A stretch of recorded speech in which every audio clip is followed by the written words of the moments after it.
Hi guys, welcome to my channel Mahi Akshaya vlog. So ఈ రోజు ఇంకొక వీడియోతో మీ ముందున్నాను. సో బయట అయితే చల్లగా ఉందన్నమాట వెదర్. మేమైతే ఏం తిందామా అని ఆలోచిస్తుంటే జీడిపప్పు ఉల్లిపాయ పకోడీ వేసుకుందాం అనుకుంటున్నాము. అండ్ దాంతో కాంబినేషన్తో వేడి వేడిగా చాయ్. నేను చాయ్ తాగను, బట్ పకోడీ తింటాను. ఈ వెదర్లో వేడి వేడి పకోడీ చాలా బాగుంటుంది. ఫస్ట్ ఆనియన్స్ తీసుకొని వాష్ చేసుకొని పొడుగా కట్ చేసుకోవాలి. మిర్చి తీసుకొని చిన్న చిన్నవి కట్ చేసుకోవాలి, పంట కింద తగిలితే మళ్ళీ కారం. అండ్ నెక్స్ట్ కొంచెం కారం ఉప్పు వేసుకోవాలి. అండ్ ఆ తర్వాత హ్యాండ్ఫుల్ ఆఫ్ జీడిపప్పు పకోడీ అంటే జీడిపప్పు లేకపోతే ఎలాగా, శనగపిండి 3 పెద్ద స్పూన్లు తీసుకున్నాము. సేమ్ క్వాంటిటీ బియ్య పిండి కూడా 2 సమానంగా వేసుకోవాలి.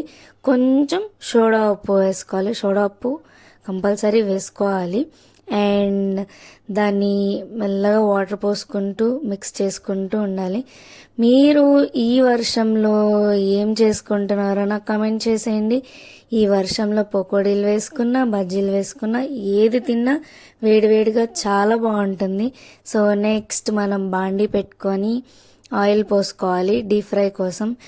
ఆయిల్ మంచి వేడిగా ఉన్నప్పుడు పకోడీ వేసుకోవాలన్నమాట. ఇదిగోండి పకోడీ వేసుకుంటున్నాము. వేడి వేడి నూనెలో పకోడీ వేసేసుకుంటున్నాం అనమాట. పకోడీ మంచి గోల్డెన్ కలర్లో రావాలి, మంచిగా ఫ్రై అవ్వాలి, అప్పుడే టేస్ట్ చాలా బాగుంటుంది.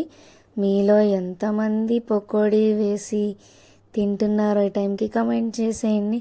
సో చూసేసారా, మంచి గోల్డెన్ ఫ్రై కూడా వచ్చేసింది, కలర్ చాలా బాగా వచ్చేసింది, వేడి వేడి పకోడీ వచ్చింది. నేను వేడివేడిగా తిన్ను, కొంచెం లైట్ వేడిగా తింటాను. సో దీనికి కాంబినేషన్ మంచి టీ. సో మీరు ఎలా ఎంజాయ్ చేస్తున్నారో నాకు కమెంట్ చేసేయండి. So bye guys, subscribe to my channel.